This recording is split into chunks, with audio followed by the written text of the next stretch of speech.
여러분 안녕하세요. 아이러브9입니다. 오늘도 찾아와 주셔서 정말 감사드리고요. 혹시 아직 구독 안 하신 분들은 지금 바로 구독 버튼 꾹 눌러주시고 좋아요랑 알림 설정까지 해주시면 최신 소식 절대 놓치지 않으실 거예요. 자, 오늘 제가 가지고 온 소식이 진짜 말이죠. 솔직히 좀 이상하긴 한데 또 무시할 수도 없는 그런 내용이거든요. 테슬라가 25,000달러짜리 저렴한 차를 또 만들지도 모른다는 이야기인데 여러분 이거 진짜 타이밍이 묘하거든요. 왜냐하면 테슬라가 딱 지난주에 모델 3하고 모델 Y에 스탠드엑스 트림이라는 새로운 버전을 출시했단 말이에요. 그러니까 더 저렴한 버전을 이제 막 내놨는데 또 더 싼 차를 만든다고? 이게 말이 돼요, 안 돼요?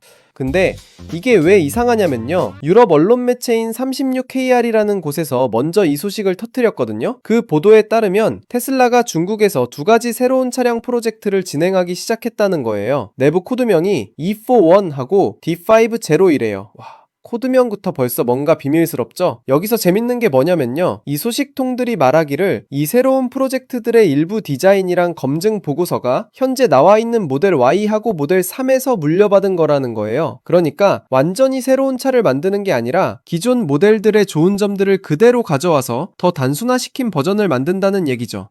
이게 뭐냐면 비용을 확 줄이는 전략인 거예요. 그래서 가격이 얼마나 저렴해질 것 같냐고요? 이 보도에서는 새로운 스탠다드 트림들보다 5,000달러에서 5,500달러 정도 더 싸게 나올 거라고 하거든요. 여러분, 5,000달러면 우리 돈으로 한 600만원에서 700만원 정도 더 저렴하다는 건데 이게 작은 차이가 아니잖아요. 전기차 시장에서 몇백만원 차이는 소비자 입장에서 정말 큰 차이거든요.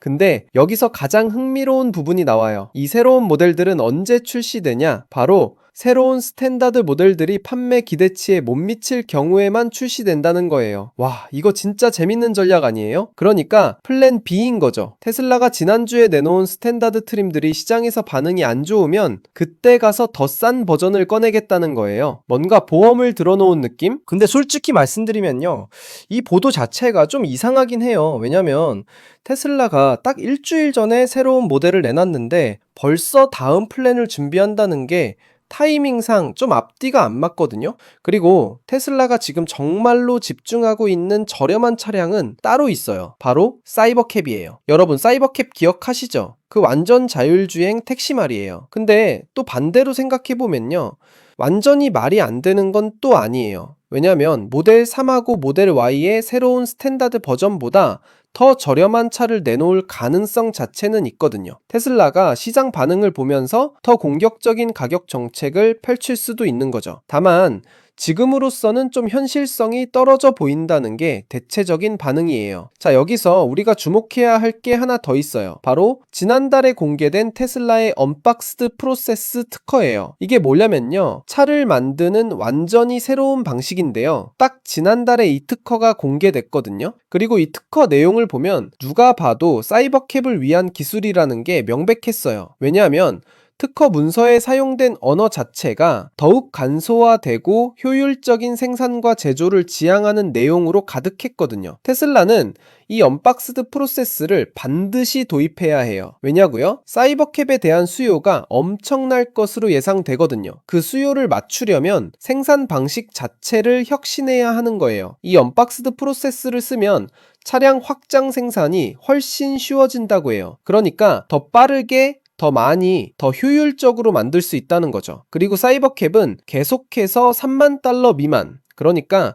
3만 달러가 안 되는 가격표를 달고 나올 거라고 언급돼 왔어요. 이건 일론 머스크 본인이 직접 얘기한 거거든요. 2024년 3분기 실적 발표 때 일론 머스크가 뭐라고 했냐면요, 진짜 중요한 발언을 했어요. 일론 머스크가 직접 이렇게 말했어요. 제 생각엔 일반적인 25,000달러짜리 모델을 만드는 건 의미가 없습니다. 그건 어리석은 일이 될 거예요. 우리가 믿는 바와 완전히 모순되는 거죠. 와, 이거 진짜 강력한 발언 아니에요? 일론 머스크가 25,000달러짜리 일반 차를 만드는 게 의미 없다고 직접 말한 거예요. 그리고 그는 계속 이렇게 말했어요. 완전히 고려된 마일당 비용이 중요합니다. 만약 당신이 본질적으로 하이브리드 수동 또는 자동 차량인 차를 만들려고 한다면 그건 전용 자율주행차만큼 좋지 않을 겁니다. 그래서 사이버캡은 단지 핸들과 페달이 없을 뿐입니다.